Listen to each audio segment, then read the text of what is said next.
Welcome, ladies and gentlemen. We're here live on the Sunday afternoon, not a Tuesday evening, and we are on the big number, episode 50 of Shonen Ronin, and we're covering 4 series today, which are Kaiju number 8, One Piece chapter 1054, Undead Unluck chapter 120, and My Hero Academia chapter 360. So we are the big numbers. So if you're new here, let's see our beautiful faces. If you haven't seen us before. Myself, Legendary Vash, and right here, as always, my co-host for today's show of Shonen Ronin episode 50 is Kendall, Candy. How we all doing, Kendall? Hey, I'm good. Happy to be back. It's another Sunday. 50 episodes of Shonen Ronin. Yes. Congrats. Yeah, like we started the show about a year ago from doing like 3 coverage of My Hero, Black Clover, and then we're like, why don't we just do it on one show, much smoother, and it's been great. I love Shonen Ronin. It's a great coverage. It's a great outlet to give people all the types of coverage that we can have with any of the series. Like we got into do Undead Unluck. We did Ayashima, but that ship sailed and sank. I'm still reading Alien Area. I didn't get the chance to read the new chapter today, but hmm some series are succeeding, some series are still trying to get greenlit. So it's a good time to read manga. It's a good time to get back into manga because the one and only, the big one, the big behemoth came back today, the One Piece.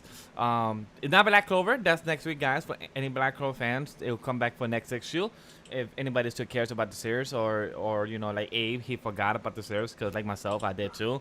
I was like, damn, Black Clover, who? Like, damn, you went on break? Shit, I totally forgot about you.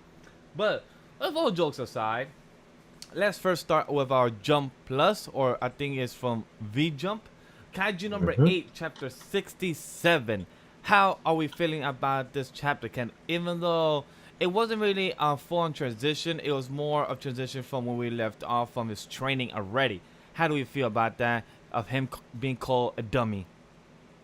Yeah, this is tracking. So this is tracking exactly like I've been telling y'all. We had that little final group training thing for Kaiju number 8.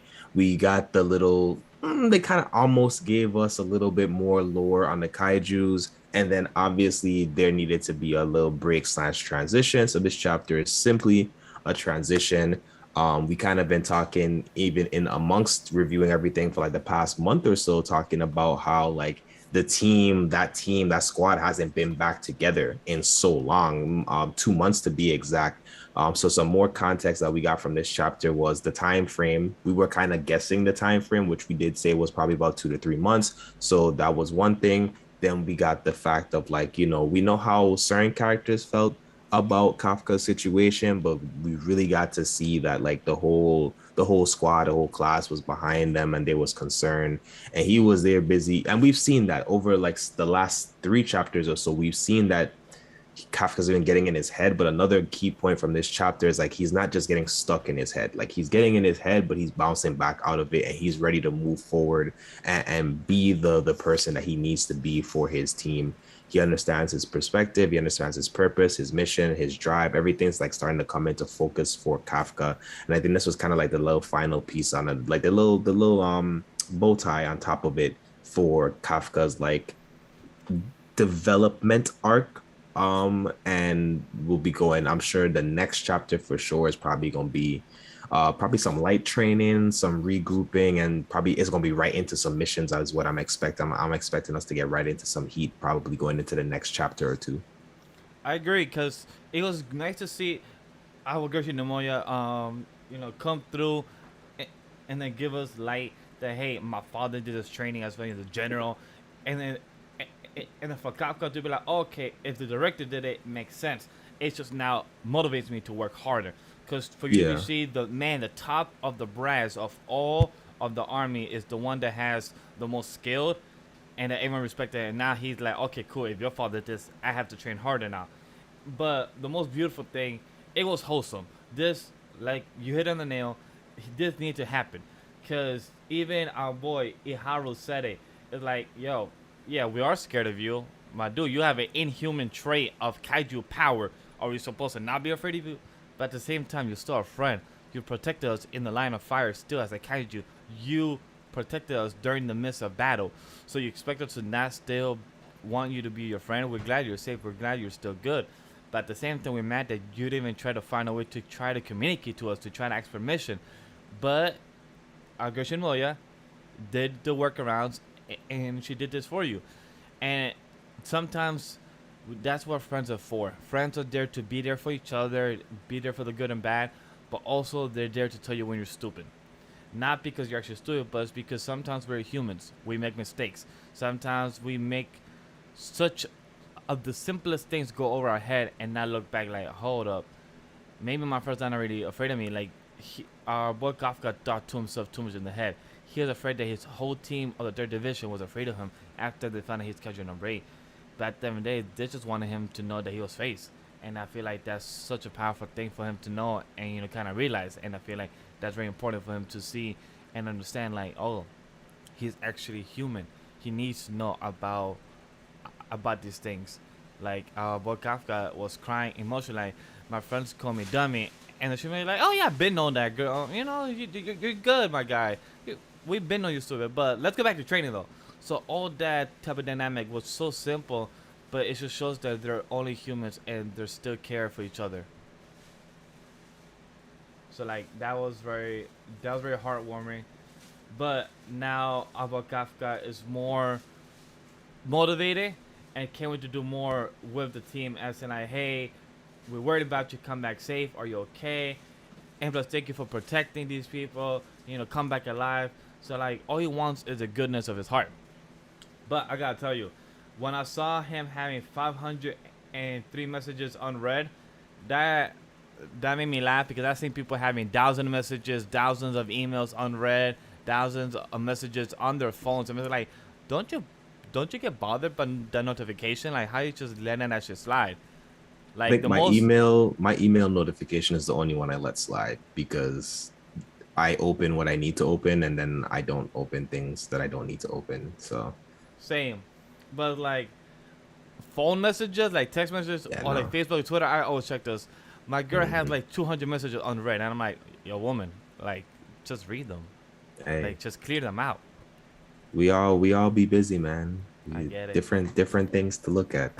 But yeah, I think you're right. I think the other thing was just like reasonable goals being set, so we know that Kafka's training to do the certain combat style, the legacy style from the previous captain, and it's just like, okay, I'm here, yeah, I'm cramping, I'm suffering. Oh wait, he used to do this every day on top of like running the whole entire command and everything.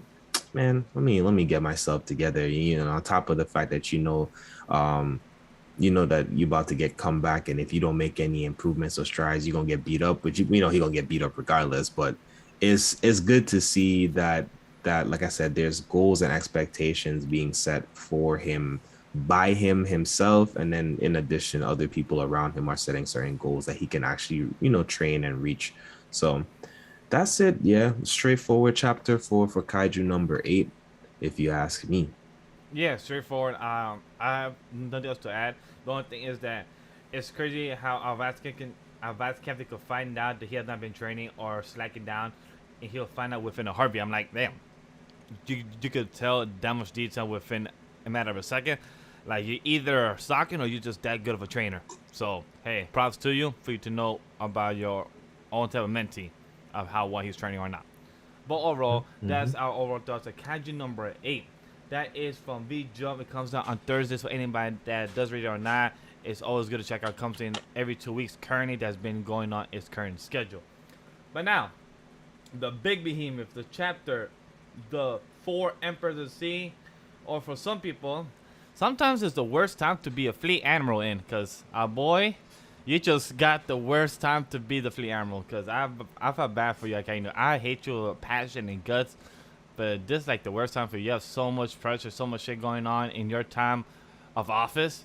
So, One Piece, chapter 1054, came back from its 1-month hiatus, while Oda did clean up on the series, on his interviews and everything. Kendall, but before I jump to the chapter, though, I want to talk about, did you see any of the interviews type of snippets that came out? If you haven't, I'll tell you. One of the most biggest thing is that Oda said the series will end once we find the One Piece. Like that's the ending mark. Once we find the One Piece, probably it'll be the last chapter or 2 chapters right after that. But Oda said that once we know the reveal of the One Piece, the series end. How did you feel about that as one of the biggest reveal? Um, I think I strategic, and I'll a bit more we jump into our chapter review. Can you repeat But I that? think, You was cut off. oh yeah, I said I think Oda is very strategic, and I'll jump into that a little more as we kind of review the chapter. And you guys hear me say this all the time. I truly have 100% belief and confidence in Oda. If Oda says this, I'm taking it at face value. I'm not gonna run too much further beyond that. And I think people were like, "Oh, he's saying conflicting things. First, he said it was gonna end. Now he's making it seem like it's not gonna end. Now he's making it seem like it's gonna end sooner." I think Oda is just telling y'all, one, what y'all feel like y'all need to hear, but two, realistically where he sees himself. And I think that's all you can do as a creator, as a worker. That's all that you can do. I'm fine with that idea. I feel like even in some of our thoughts, that's been our perspective as well. Is that basically there's going to be a point, everyone's going to resolve series of things, and then there's going to be some final clash at One Piece, and then the series is over. That's the way we've been talking about it, so I'm not surprised. I agree, and because the most of a recent update is that he said he will be ending the year. He will be ending the series in 2025. That means 2 years ago he did came out in 2020 saying that the series will end in 5 years. So if that is correct, what he's saying that we're still supposed to end in year 2025, the next 3 years. A lot of people could say in a rush, people say pace, but I'm like, people cannot say in a rush. It's been going on for People 20 years already. So at the end of the day, like, people will be absolutely okay. People will be absolutely okay. It is not being rushed. Oda is taking a good time. I think the pacing has been well. I think everyone felt like Wano lasted too long until it wasn't long enough. You guys will all be okay. Um, I think I think we're getting a reasonable set of reveals and expectations and updates coming out of Wano in this current chapter. So, we can kind of go right into that. What do you feel was the biggest takeaway as we kind of went into this chapter? What stood out the most to you? what what stood out the most is that boy Ryuku, I think I pronounced his name correctly. Hmm. Ryuku give kind of give a shout out or more of a compliment to Yamato towards her hockey. I didn't expect for him to say that's some tough hockey. Him being an admiral and being one of the 3 strongest admirals with Akainu and the others, not Greenbow, that's him. I forgot what's his name. The that the samurai dude. I'm drawing blank. Fujitara. Thank you, Fujitara. Like him being on top with them, and for him to give a compliment to Yamato about her haki, it shows that okay, Yamato's actually strong with her haki. It makes sense with uh with with them being strong. It makes sense why they fit inside the Luffy crew. Like with everyone having strong haki and everything, and being the son of Kaido, so that makes sense. Additionally, uh, the most important thing is Shanks not carrying to go see Luffy. They're being right next to the land of Wano, and we get the smallest flashback of how he stole the the fruits from CP9. It literally was. I actually wanted a bit more of that flashback, probably one more page at least. But you get a flashback saying, "Not to worry about, we sail." And then they grab the devil fruit, like, "Oh, it just turns into rubber, no big deal." But the way he smiles, it seems like he knows more about the devil fruit than everyone seemed to be, and that connects to my second favorite thing. He says, "Say back, I think it's time we make our move. Let's claim the One Piece." It's like, hold up, bitch. What? Those are my two biggest things. It's like you giving a compliment to Yamato and you're a big type of admiral, and two is that Shanks is claiming the One Piece. How about you, Kendall? Yeah. So I was less. I feel like a lot of people were shocked by Shanks going, "Let's go for the One Piece." I wasn't. I feel like that was a natural progression of things. I already again, I don't know. For the people that tune in and listen to me talk about One Piece, I feel like if you really track into things that I say, things are going in the directions that I think they're going in. The only thing that hasn't happened that was my kind of off the wall thing is that I was hoping that something wild happened in the form of like Zoro or Luffy or somebody key kind of getting kidnapped and setting a certain direction because there needs to be something. I feel like there should be another uniting piece that pushes a certain set of the group, whether that's the worst gen group or whether that's the admirals or whoever in a That's probably the direction. next chapter or two, most likely. Possibly, but it looks like what he's doing is the other direction that I felt was the telegraph direction was. I think he's gonna use Sabo and the Revolutionary Army as a pivot point for the next phase, and that's exactly kind of what we got revealed here. Shout out to the Flame Emperor, rest in peace, Ace. The boy Sabo is doing things. I feel like also because I've been in a couple of spaces on like Clubhouse and Twitter talking about this. I feel like a lot of people are also um a little too surprised by the acclaim of what Sabo is doing. Just like a lot of people were too shocked that Buggy was named one of the Yonkos. Because again, we have to remember, and this is something you have to do in a series like this. You have to be able to take your brain off as the reader and place yourself in certain points and positions in the world. If you're someone that's living on the other side of the Grand Line and this news is coming out to you, and the only bit of information that you have about what's going on is news articles, Buggy is a menace. Same thing for Sabo. Sabo has been making claims for himself prior to getting the flame fruit. He Got knew. the flame fruit, was basically immediately classed to like a next tier in the eyes of the world government, and then they tried to basically capture him, and then this led to a whole nother series of events. So people are like, oh, he shouldn't have been able to just waltz up into, Mary Jo and do all of these different things. Why not? It made Several sense for two his. two of your main admirals are outside of Wano. You have, yes, other people there like Garp and stuff, but you know that they place specific auxiliary roles depending on what's needed. And I think on top of that, that's why you see Akainu kind of like scrambling, right? Akainu's like, yo, there's so much going on, there's only so much we can do, only so many things that we can pass to.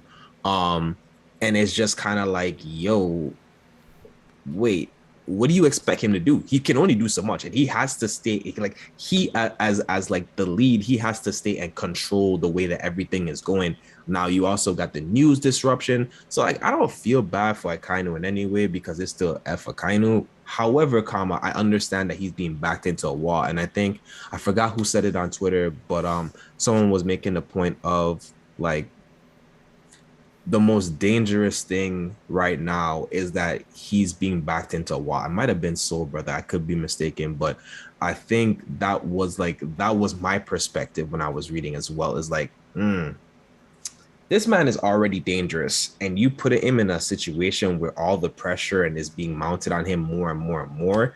And I could see him making a reckless decision or trying to do something like really to try and put a stop in it because that's his personality, right? That's his persona. His persona is like, get the job done. I don't care if we have to execute or whatever. I don't care if it's a buster call. Like Akainu is ready with that smoke. So I think that's one thing. And like another thing that definitely came up is like y'all are not understanding how strong some of these admirals and vice admirals are. I don't know if it's because of the Marineford fight and y'all saw certain things that Luffy did, but if you still pay attention, Luffy still, as destructive as he was still very much so not on the level of like the top 10 Marine people. Like he was, he could mix, he could throw some shots, but just like we could see, he could maybe throw some shots at our boy Kaido. Like it took him leveling up to get there. So I think unfortunately we haven't seen enough Admiral stuff for people to have realistic things. I saw a lot of Kobe talks as well.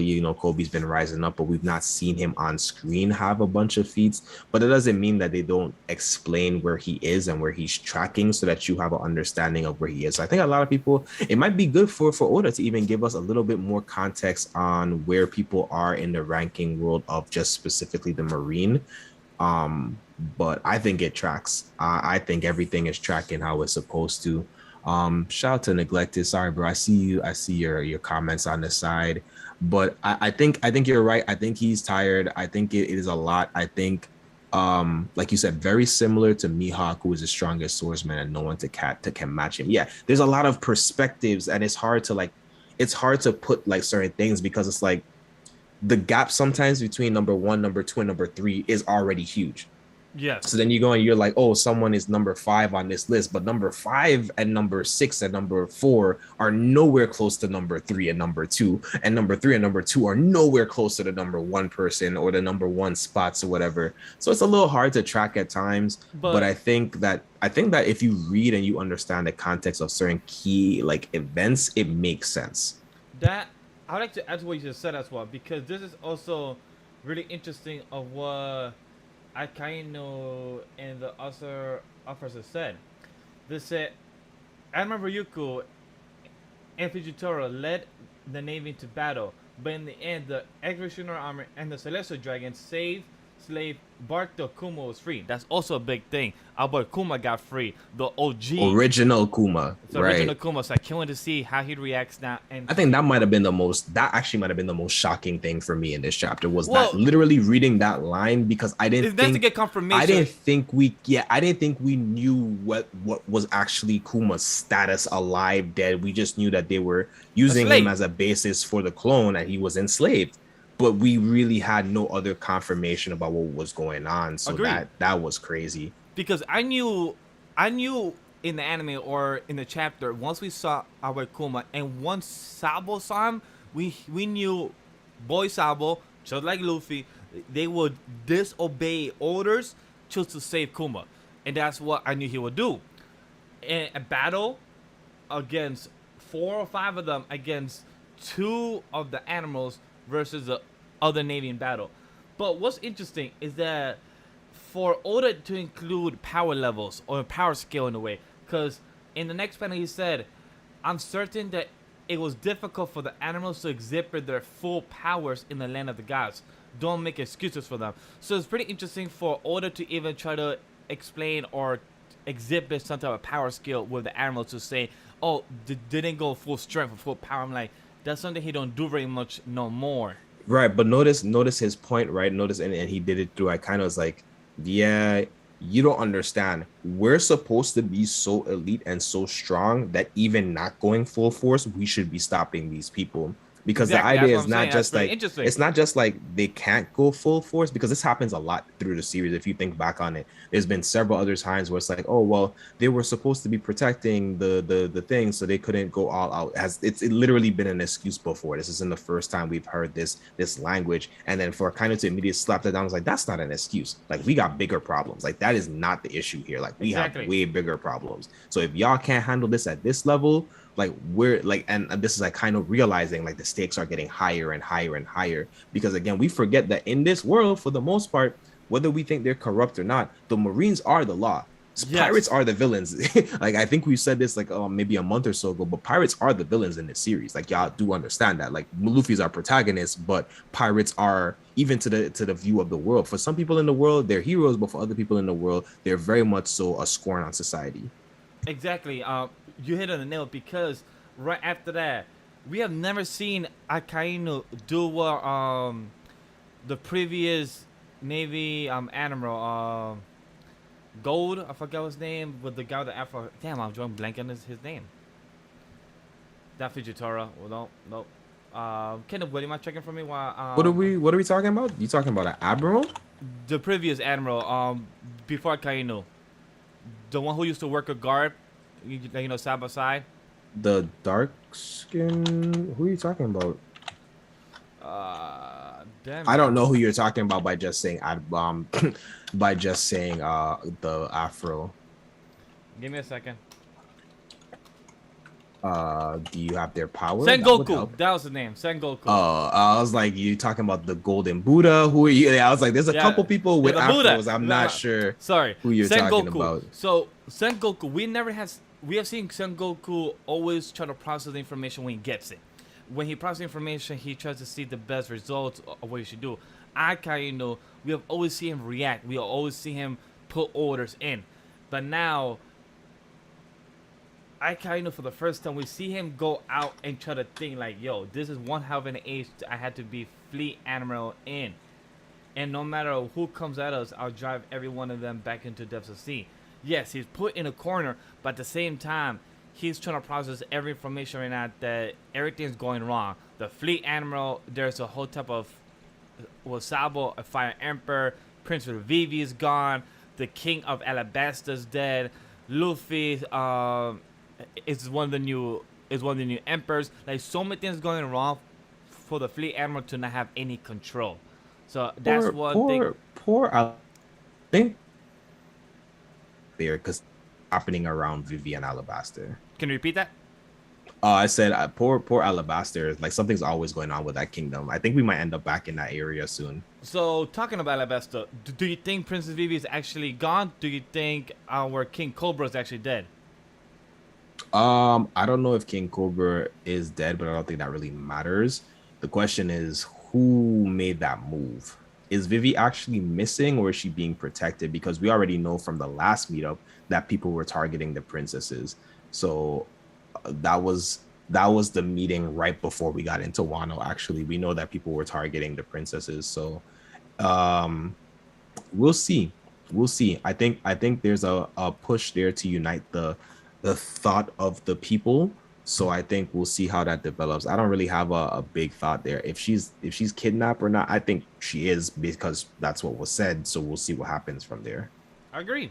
Now the other thing I want to lead back into talking about our boy Kuma, slavery, and how he's literally handling all that. How would you feel about a boy Ryuku approaching Momonosuke and the people of the land of Wano, saying that so you know how things work outside of here. The celestial dragons are the gods of the world, and here in this country, unaffiliated with the world government, you have no human rights. So don't blame me how the world works. So how do we feel about that, Kendall, of how him telling the whole land of Wano has no human rights, and two, we have final confirmation that he has the wood fruit, technically a whole nature fruit that he could connect with the whole mother nature. How did you feel about those two? This man got the power of Guy over there trying to be Captain Planet. But no, I think that was a reality check that needed to be said. I think there's a lot that's been going on, and it's just like you guys don't understand the gravity of, like, I get that you're, we know that they're trying to get their independence and trying to do all of this stuff, but it's like you don't understand how you existing is causing such an uproar, and the news, because they know the news, but they don't understand the impact that the news is having. So I think that was interesting. His powers definitely seem really, really strong, as you would expect from a fruit that is like, it's basically nature. Like, you know what I mean? Like, the sea is like, water covers most of the earth, but life is still life, and he has this thing that can basically produce life whether there's water present or not, essentially, is what I'm taking from it. So I think that we basically just got introduced to, again, we now see why one of the top admirals in general, because this fruit is pretty broken. So we'll see more of it. I hope we see more of it. I hope it isn't just like stifled off. I hope we get to see like something really impactful and dynamic with it. But John said it perfectly. It's a Hashirama fruit. Yeah, hopefully don't end up with a donut like one of our favorite Hashiramas, but we'll see. Yeah, it's pretty blunt how he said it. He said that this forest is just as much as the cradle of the life of the sea. It's a pure logia nature itself. It made sense. Like, we don't have a water fruit because it would be broken. Just like our boy who has the ice fruit, who could already bike around the water. So it kind of works. But when you are with nature itself, makes sense because you can literally connect with the ground itself on land. So it makes sense with that aspect. So it's interesting that we finally have the design, and he's so about the government. He believes in the system. He believes that our celestial dragons are the gods of the world.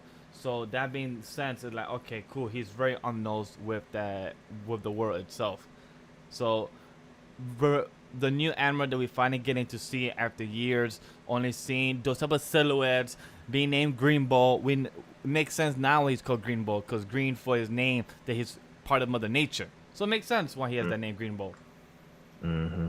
And you see that he's kind of a hophead. He goes off the beat. So the bull being a creature that's kind of synonymous with like being wild. Even think about Pokemon. Taurus's signature move was basically trash. Like it's kind of like it makes sense to Green Bull. I think the other key takeaway from this chapter that a lot of people was buzzing about online was was our god Usopp's dad, and seeing him and him actually having commentary about Usopp, and just the fact that so we can see that there's a different generations of Shanks crew, and you can see that the younger generation is unaware of the older generation's relationship to Luffy.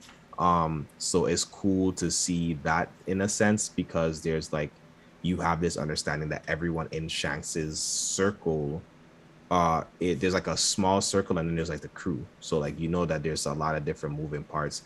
And much like I just said in the chat, I think Luffy has to face Shanks and has to face Blackbeard.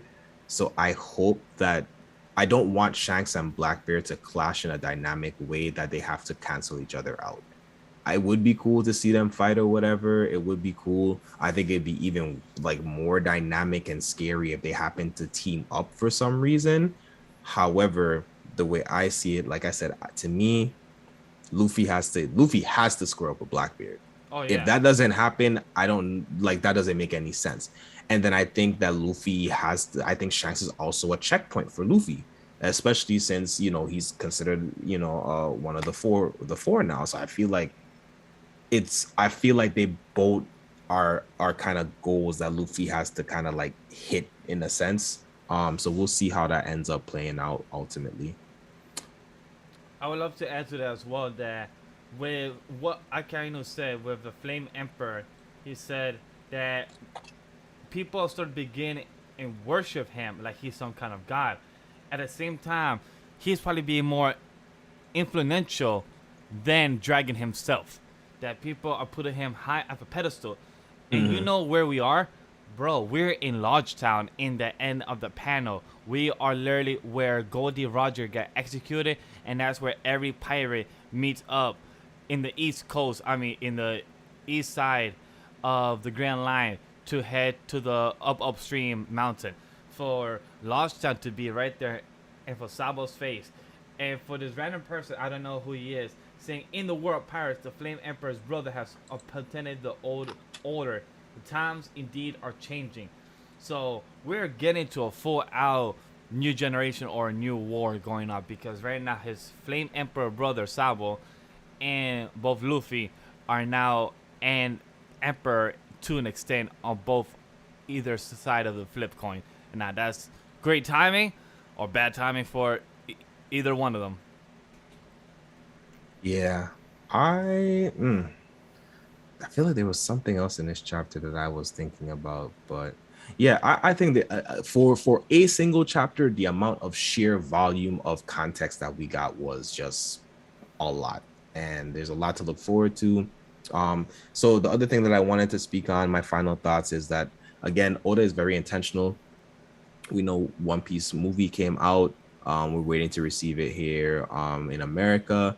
And on top of that, we get Shanks in this chapter as we return back. Not a coincidence. So I think again, the intentionality behind Oda's actions are just a major thing that I always admire.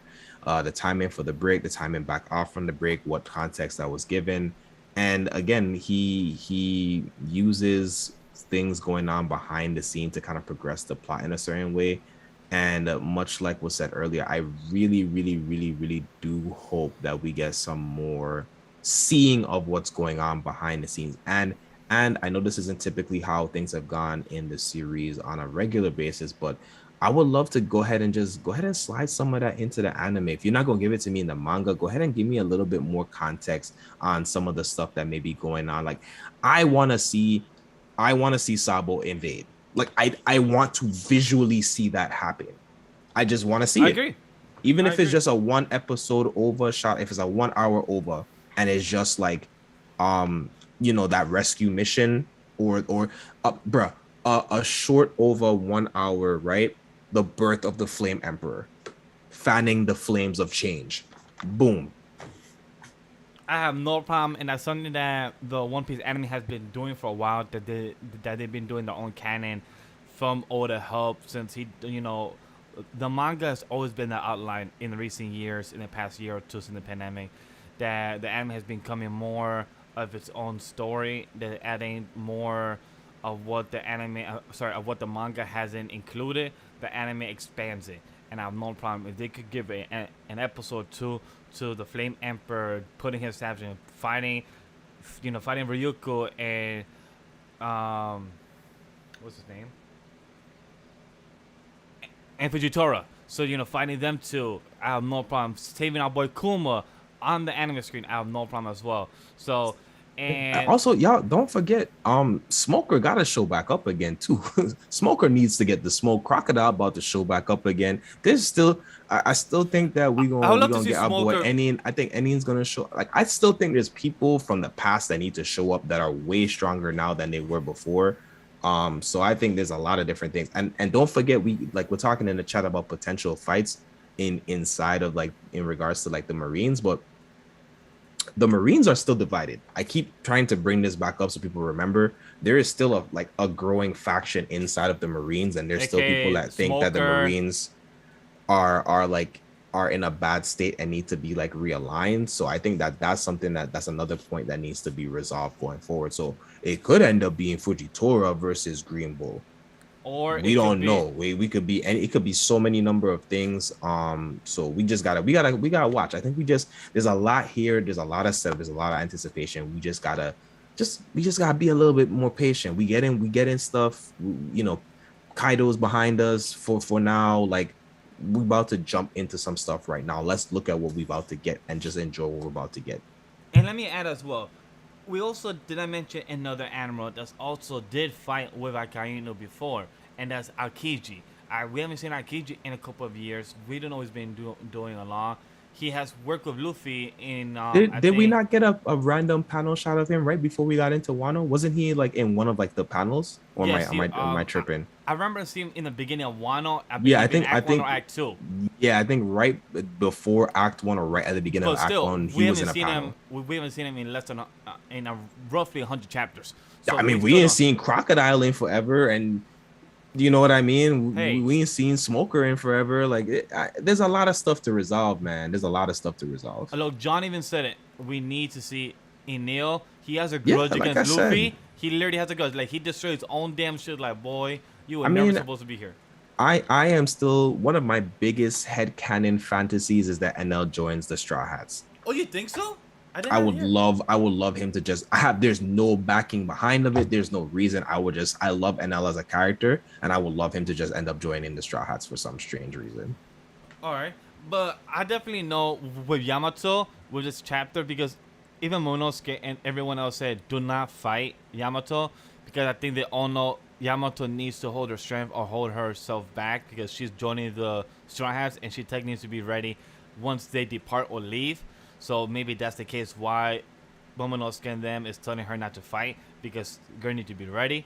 So it's going to be pretty interesting what's the turning events of next week's chapter because I think we are gonna have we are gonna have a chapter next week, so that's good. Not sure if the chapter is gonna be on a Monday because it still says 7 days and not 6 days as usual. So it might be on a Monday, the chapters. But until then, I think I'm good with the One Piece talk. How about you, Kendall? Have any last thoughts? Any last Thursday you want to throw out there? Nah, y'all got a lot of spicy stuff from me today. Y'all sit with that. All right. So let's get to our unfair on chapter 10. Whoa, 10. 120 of Undead Unluck. How we feeling about this? And welcome, Real Life. I also want to say I appreciate Neglect, Alves, John, everyone for being here on today's Shonen Ronin episode 50. Big milestone of 50 episodes of Shonen Ronin, and we're on the whole season 2 of Shonen Ronin. So I'm pretty happy with everyone being here. But let's get to Undead Unluck chapter 120. How do we feel about this on the unmoved, unchanged, everything going back and forth, and our boy Andy continue being the with the booty cheeks out there. Um, what booty cheeks? And he got his whole back scraped off for a second, man. True. Uh, I would say that I think Billy's character being developed right now, I like it. I like it. This was definitely another Billy chapter, and I was on the feeling of like I don't know if I want Billy to die, and I feel like I'm still being teetered with that. I don't think that this is the I don't know if this was definitive like direction, but like this was a Billy's chapter. This was Billy's time to shine. I wonder for why we got a power so similar to Undead. And I remember saying that in an episode. And now it's just like, ooh, Billy now puts some context for maybe something that kind of explains why we needed to see this here and then. But then it's just like, why would the God set this up to happen in this way? You know what I mean? So I'm very intrigued, so to speak, by the current developments. But I'm hype. I'm loving the way this fight is going. I'm loving that Unruin is getting checked. I mean, Ruin, because he sound like he about to get messed up right now after the way this chapter has panned out. But very straightforward. We saw that there was ability to stack the moves, but we already knew that. That was more so on Ruin didn't know that. But I only pointed out because stacking was like in bold in the chapter for the translation. But we knew that he could stack abilities essentially, so that's not that big of a deal. He's fighting with our girl. We see Fuku and Andy kind And of having different interactions and realizations through this fight. But Billy is definitely the big shot caller of this moment, and we also well, see Billy's respect and kind of admiration for the type of person that Andy turned out to be. I think you hit on the nail with Billy being the MVP, but I think it's because he has the most experience against, you know, with taking leadership, with taking combat. So like he came in, yes, exactly, Neglect. He came in and cleaned the whole place. He literally did what he had to do, take leadership, call the shots. He literally put Ruin in his place, and I love that. Like my boy on Ruin looks like that line he said at the end. I couldn't care less about being hated by someone I despise. So thanks, Ruin. And I'm like, I think my favorite personality of Billy is Cocky Billy. The way he literally did what he did in this chapter, took control of the atmosphere, took control of the whole situation, and did what he did. It's like he was controlling the battle.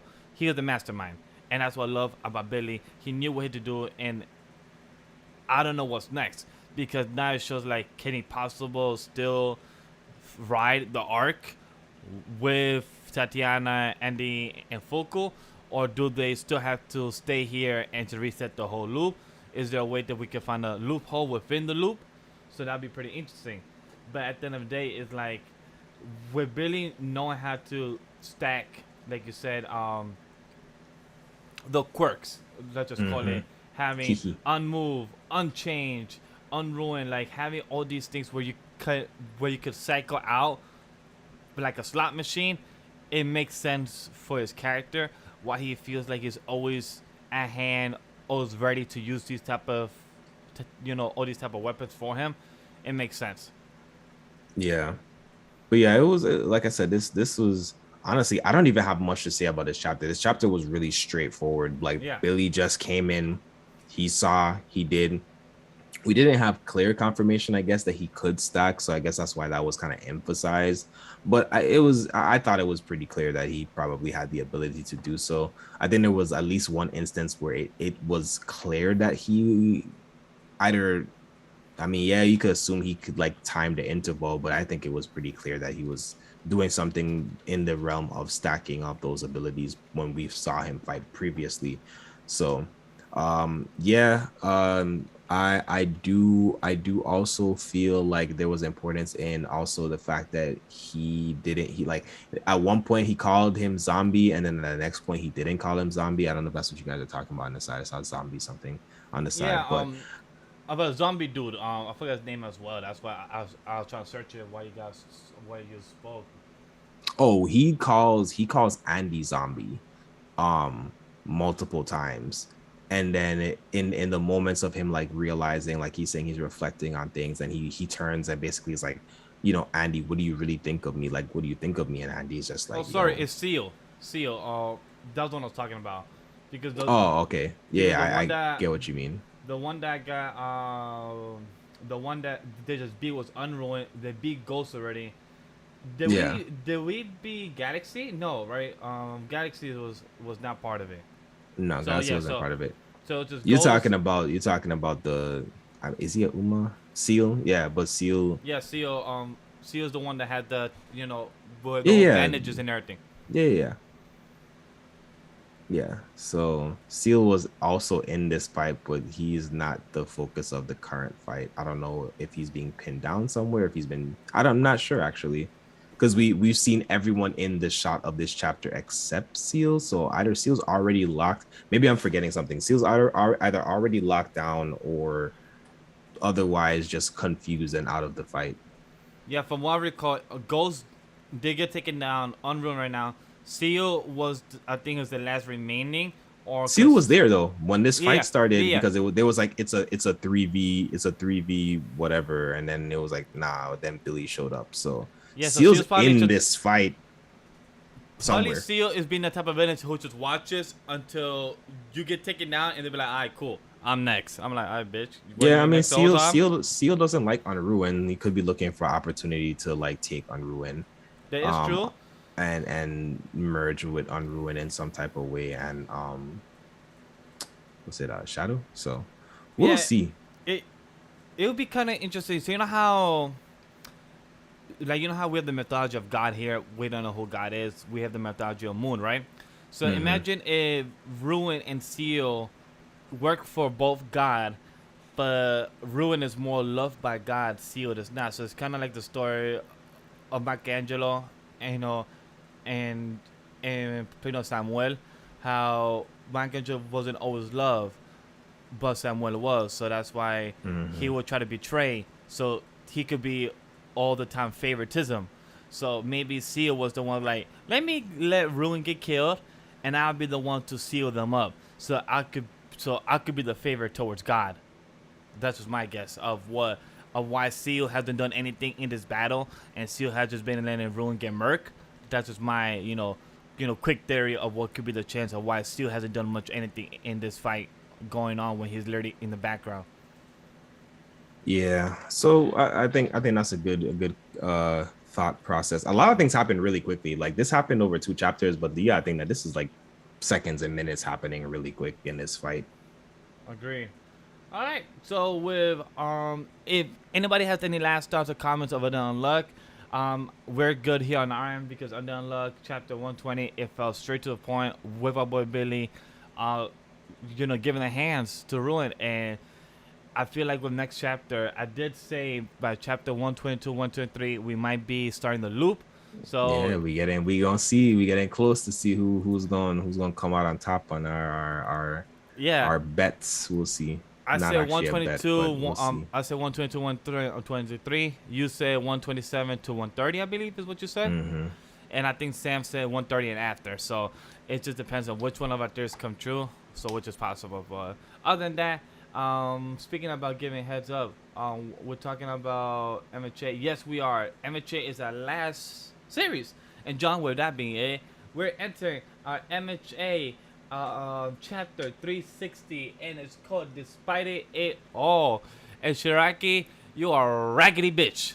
That's what I'm gonna tell you right now. Cause you know what? Hey, You gave the hands. You literally, hey, you the literally told. hands, the toes, the feet. Yo, the toes went up to the nose. He's like, yo, bitch, He right giving here. it all, boy. I feel for Bakugo, But but also Bakugo's still that guy. I don't I care love what it. y'all say. I really want to bring it back to our conversation on Tuesday night when we did Shonen Ronin episode 49, right, Kendall?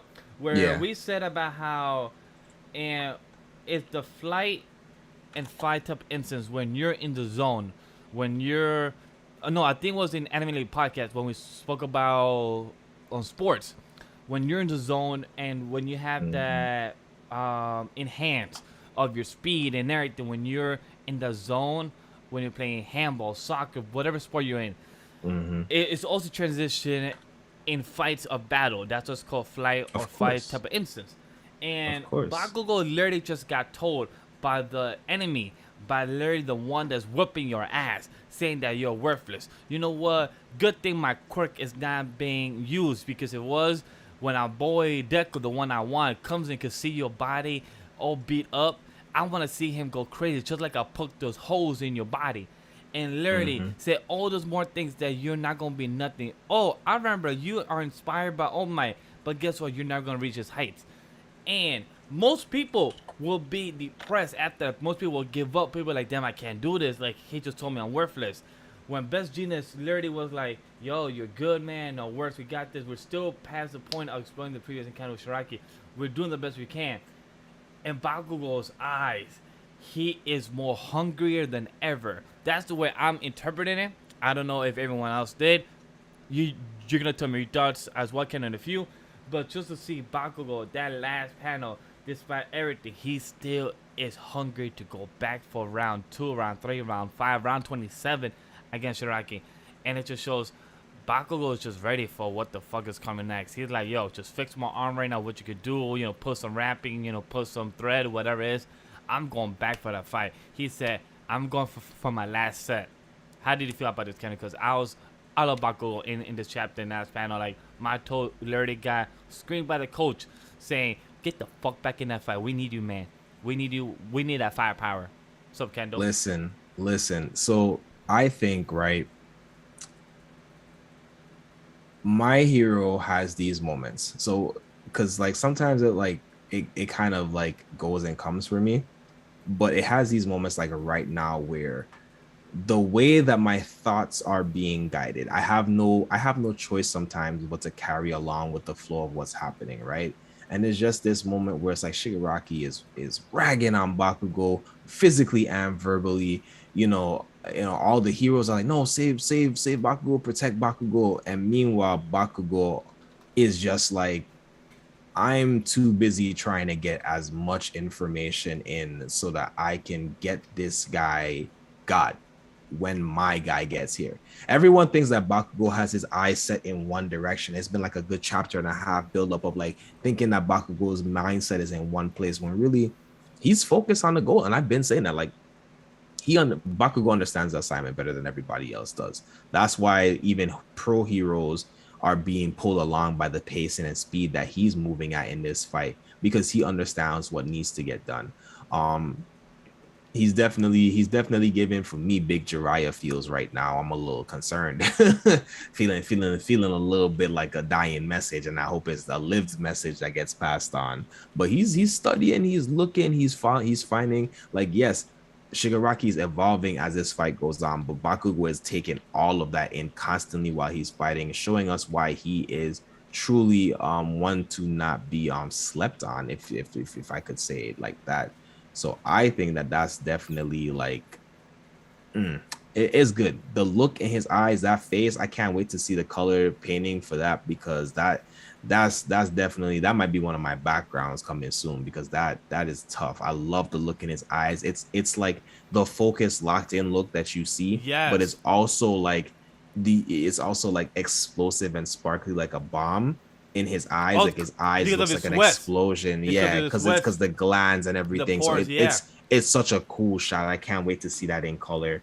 Yo, Um, his eyes remind me of our boy Hinata when he gets hyper focused in Haikyuu, when he's about to do that perfectly shot, in synchronized and everything. That's what he reminds me of, his eyes as well. Like when those anime characters get that hyper focus about to whoop your ass with a Dragon Ball, a Rasengan, a volleyball shot, like that perfect yeah, type of that synchronization right hyper, there. that super hyper focus, like you said, the in the zone. And the to the point of this feel it being a fight and there being combat involved. Like I said, martial arts is a sport. Yep. It is a means of self-defense, but it's also a sport as far as I'm concerned. So yeah, you do have those moments of being more attuned, more focused, more hyper focused, more in the zone. And Bakugo, again, Bakugo is setting up to have his plus ultra moment, and I'm sure it's gonna be something in tandem, like where he goes beyond and Deku arise at the same time. So it's gonna be. I think that I can't wait for like whatever the next, like it might be next chapter, it might be next two chapters, but I know it's about to go crazy. Also, I like that the pace is. I thought that they were faltering a little bit, but the pace is feeling consistent right now, so I'm liking that as well. Again, I agree with what you said, and it just shows that the trio did a nice combo move. Our Nijire, Sun Eater, and Lemillion did a nice combo move, and they knew. Miro said it, and we all knew. Miro cannot knock out Abushiraki. He can only hold him down when he needs to do it and help his team land the attacks the way they need to. So he could just maneuver, protect, support, and because his quirk literally goes through any type of surface. So Abu Lemillion even said it. FP Striker said, I remember your stupid face from Jakku. The name is Lemillion, the hero on the messenger and bodyguard duty. And they said that my job is someone quick and move, and that's me. So why you here destroy? At first, I thought they go do some type of power friendship, type of thing, where Abu Lemillion say you have never had friends. That's why you thought your life was boring or you want to break the system. But no, it just went straight up to where our boy Lemillion was literally trying to explain, like, if you truly saw the world as dark and sorrow and you are now first beater, you understand that there's more to life than just the world being dark and sorrow. And I just really love that of this chapter of the series forward, because Lemillion was literally trying to explain what he gave the same lessons to Night Eye. Sorry, of Night Eye explained to him. Night Eye explained to Deku, and also All Might. Like, hey, you also can be a hero as well, even without quirk. So I just love how everything comes back full circle. Yeah, I think everything definitely comes back full circle, like you said. We see the involvement, we see certain moves, we see certain poses, even the fact that like someone just said in the comments that Bakugo was being like the deck when analyzing. It's like that's the thing. Like Bakugo is constantly trying to absorb all he can from everyone to be better, much like Deku is. Like they're definitely, I always say they're two sides of the same coin. Like I don't understand how you like and hate one and like and hate the other, because they're very much so two sides of the same coin. So definitely shout out to Lemillion and the big three, air quotes, of the senior class showing up. I was wondering how they were gonna make contact. I had a feeling that it was gonna be something along that nature, but I didn't envision it like that. So I'm glad to see that their moves were put in tandem. We also got like a power check on like the continued evolution of Shigaraki. But I think Shigaraki is right. Like the crazy thing is it's basically like he's getting this refinement training by fighting them without his powers. Yes, So it's right? like if he's mastering himself without his powers, it's going to be even crazier when there's a breaking point, and there will be a breaking point where he gets to use all of his powers on top of knowing how to control his body to the level that he's learning how to do that. So another full circle moment about to come around real quick. Deku gonna show up, it's gonna flip the ties, and then something else gonna happen, it's gonna flip the ties. We definitely have a couple more back and forth tussles of power that's gonna happen. So You hit on the nail of that, because it makes sense with Deku coming in and the foil, but Shigaraki technically is getting his comeback training. All the heroes are doing the best of what they already have done training from weeks before or days before, right? But for Shiraki, he literally is having the chance to right now awaken his abilities and train them, understand them, and also master them. He didn't have to train. He didn't have the chance to fully train them on the ships, on the previous battles he just did with the Ole Miss American and everything else. But now he had the chance to actually try these new powers and work with them with the heroes. Alright, cool. His quirk right now is being blocked by Eraserhead and by the copycat. Um, but with that being the case, guess what? it gives Shigaraki to literally work on his muscle training and work on his understanding of his own 100 quirks he has in his system. So the best way to do it is literally in battle against people he doesn't need to work to hold back. So they're technically giving him the free lesson. This is technically the 7-day free trial. Like here, Yeah. we give you a free trial to learn your master quirks, and then you can fight the main boss, aka Deku, the main protagonist. Like what? So they don't know what they're doing. It technically is counteractive towards what they're trying to do. Like they're helping, they're trying to stop him, but also helping him without them knowing that he's learning how to use his quirks. Because he even says like, my body's continue to adapt, scurrying away like insects. Nothing can bring me down. Like he's still learning of how to stop, the poison and the venom. Like he literally had a whole mouth just eat the venom. Yeah.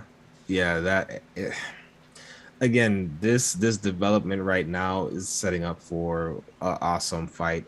And I can't wait to see these explosion of these different quirks between Shigaraki and Deku. Is going to be amazing. This was a very fun chapter. Like I said, I feel like the pacing has been maintaining consistent. I'm gonna guess the end of next chapter or maybe 2 more chapters before Deku shows up. And I'm only guessing that because I feel like anything more and you either need to switch fights or I'm gonna be completely taken out of this fight with Shigaraki. For me anyways. I believe you're right. I believe by next chapter, by the end of the chapter, either Deku's gonna appear, or somebody else has to appear out of nowhere. Where like they're coming to a corner that they cannot plus Ultra no more. Like they're coming to a corner where everyone within this school type of aircraft, they have a point where they cannot do no more. They're stuck to a point that holy shit, they're stuck. What can they do? Where can they go from this? Because Bakugo, Best Genius, Miracle, everyone's giving them all.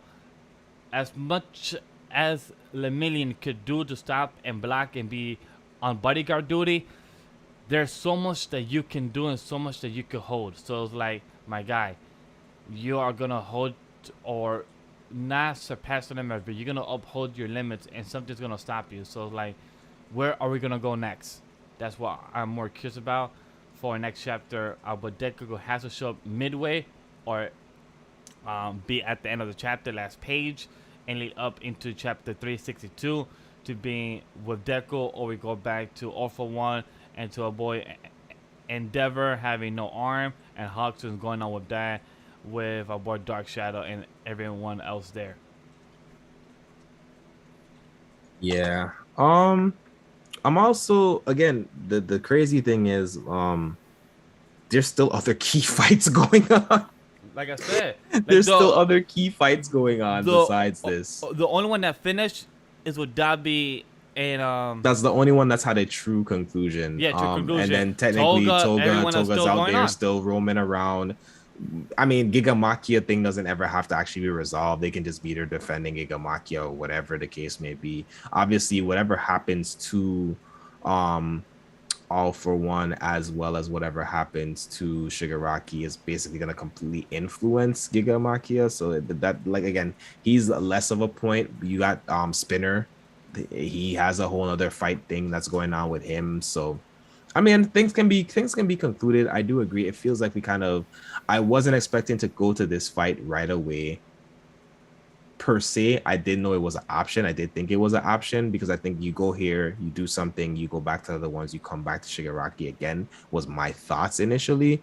So we'll see if that's the direction that this is panning out to be. But overall, solid chapter. And chat. The best thing about this chapter is Bakugo's face at the end. I don't care what anybody says. And Lady Naga is in the hospital. That's when we last time know that she got sent to the hospital, and that's why Hawks was trying to cause revenge against All for One of hurting Nagat, and Hawks found some type of way. But Lady Naga's in the hospital. We don't know if she's still in a coma or out, if she's awake. All we know that girl got brought to the hospital. So with her being exploded at point range, it's like you really can't do much there for her. I mean, look, she's not eradicated. She alive, so maybe. We also got like I would love Stain to pop up right now. right now, like literally right now. But I think he's gonna pop up in front of Spinner. So we'll see. That too is going on because remember we have 172 countries. Not one of them has popped up yet. Yep. So there's 160 countries in the world. America and other countries still kind of on the outskirts, kind of figuring out what they want to do. So in the world, there's 173. So not counting Japan, 102. America said they're not doing anything. So I guess let's say 170 countries still available to send some heroes. What, at least 5 of them or something? Send some heroes to at least do something? Because it'll be useful if you send at least a couple heroes from at least a couple countries. Man, at least I don't know. I don't think I have something to say in regards to other countries. I don't know if you got anything else about My Hero Academia, but I got something else to say in regards to other countries coming to the aid of Japan. So earlier y'all asked about solo leveling. You know what country isn't coming to help out Japan right now? I guess Korea. I don't think Korea. Man, that announcement about basically Japanifying solo leveling definitely was not completely out of expectations, because it was always our question mark of like, damn, this is really a solid series. Is it gonna get animated or whatever the case? And I told y'all for a while I was afraid of it getting touched too soon, and it got touched too soon. And Japan was like, all right, I'm gonna do my thing with it. And so now we gotta see what type of series we're even gonna get from this, bro. Like what even series is this really about to be? What's the name of the protagonist gonna be? Because he's Japan now, so why would he have Sung Jin Woo as his name? I don't know. It's a lot. And I really enjoyed solo leveling. In hindsight of reading it, and now that I've like digested it being completed, there's definitely, it has its flaws, much like everything. I can love a series and still criticize it. It has its flaws, but I don't know what to expect from it. And it's the type of series, if they do what they did with We Got a High School, we might get the whole entire story in one season. And I hope not. I really damn hope not. Then I don't even know what to do with it. But it wouldn't be far removed if they were to give it 24 episodes. I will say that if they give it 24 episodes, they could do the whole entire series, because the second season, the second part of solo leveling isn't actually that long in the sequence of like events that actually happens. So it is possible, I think, with 24 episodes, it might be possible to actually crank out the whole series. I hate that for us, but that might just be what it is. It's going to be interesting also because of there's so much that you change.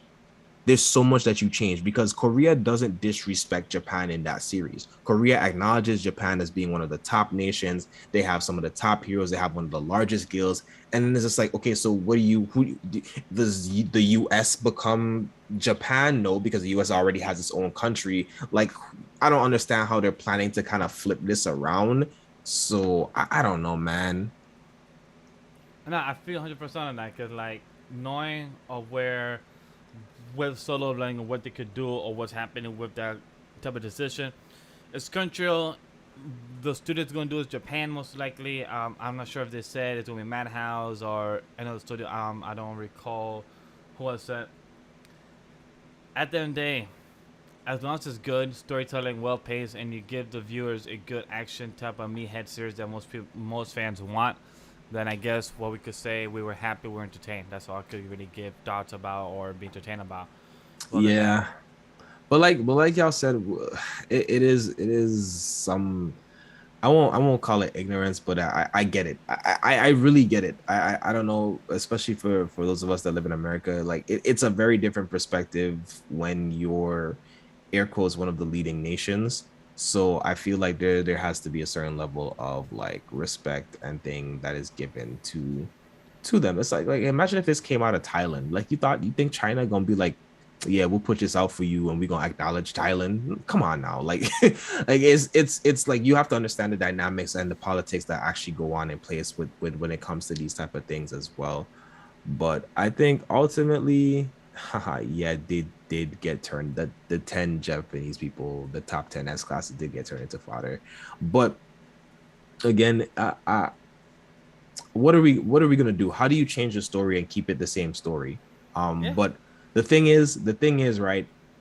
I have hope, and that's my closing thoughts in regards to Solo Leveling. Is I have hope because the way they handled everything in regards to deciding who they wanted to get to push it out for the webtoon, and ultimately deciding on Tappy Tunes, and trying to make Solo Leveling, the writers were definitely very much so intentional about who they wanted to do and which direction they wanted to go in for releasing it and serialization. So I think that they're not gonna, this is probably something that was within reason or something that they already kind of expected in trying to get it animated. So I think that there's probably gonna be a good bit of the source material preserved. The question is gonna be pacing and execution. Is this gonna be one season? Is it going to be 2 seasons? Is it going to be 12 episodes, 24 episodes, 36 episodes? What are we ultimately going to get from it? We won't know till we get there. But I still think it's going to be an enjoyable series. I do want to have some time. I hope they don't rush through it. I do want to have some time exploring some of like the higher level um dungeons and stuff that he went into, a lot of his development arc, how he gets the dragon, all of that stuff. I hope that they just take their time with some of those things and at least get us the ability to appreciate what, because I already leveling is paced in and of itself.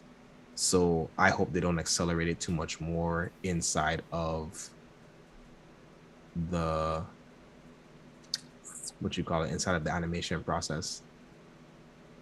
I am also salty John about Tappy Tunes getting it, but I understand. Same. Some people gotta make the money. Depends who got the bigger pockets, and it comes to that at the end.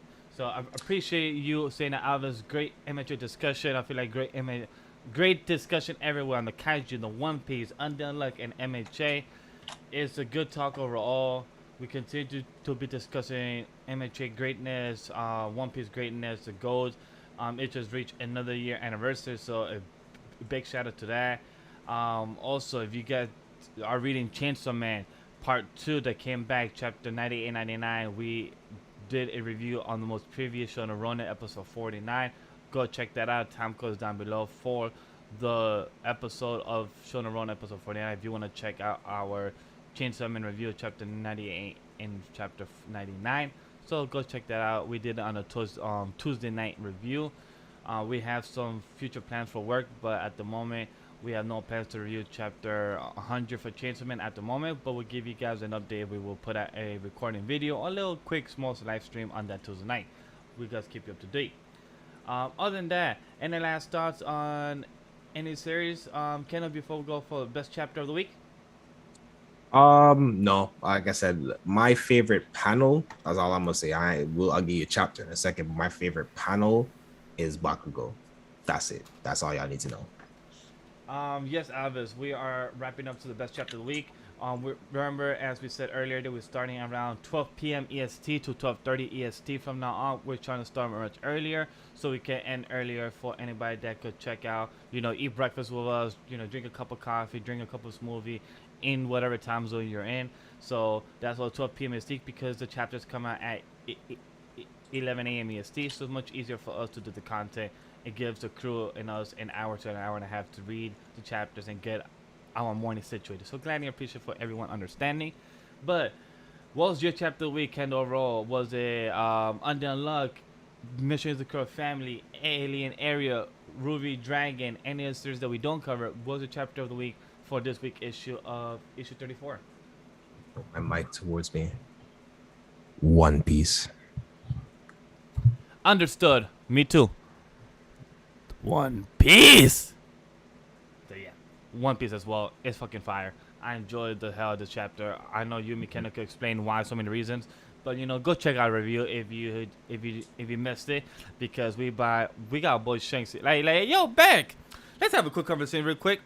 So let's go claim the One Piece, like boy said, it was so casual. Like yo back, you're my right hand man. I think we should have a conversation about like yo. It's time we grab that One Piece from our boy Goldie Roger. Like just Boito left it there for us, so it's time to grab him. Like, bitch, what? Like so many hype moments. Yamato, Momo, go fighting Green Ball. Everyone, Akainu just having the little stress of his life. He's like, damn, I'm Fleet Admiral at the worst time in my career. Like shit. So I feel bad for everyone going on here in One Piece, but our boy Luffy's having the time of his life. His brother Sabo's having the time of his life. I'm enjoying One Piece. Can't wait for next chapter. It comes in 7 days. It could be coming on Monday. It could be coming on Sunday. We just gotta see and find out. Any last thoughts on One Piece chapter 1054? I am not muted, but no, I don't. Like I said, it was a really good chapter. I just got so much from it. So this is definitely One Piece bias, but I got a lot from it, and I'm happy with everything that I got from it. So I was satisfied from panel to panel, page to page, the entire way through. And yes, for the Juzakuro type of highlight, I love it when people talk about it in chat. I didn't get to read the chapter yet, so that's why I don't want to give no false advertisement or say how good it is, but I know it's good either way. I'm a fan of the series, but haven't read the chapter yet, so overall, go read Juzakuro Family, go read Ruby Dragon. It's so cute, wholesome, it came back. Such a cute series. It's only a couple of chapters, alien area as well. I didn't get to finish the chapter, but it looks good from the beginning that I read. So overall, guys, I appreciate for everyone watching, listening, subscribing. Subscribe to our podcast feed. Go check out on your commute, on your audio feed, everything else. Appreciate that, guys. Check out our Anime Lately podcast this Wednesday, where we'll be discussing the summer anime season and whatever news came out in the past week. Other than that, guys, we'll see you on the next one.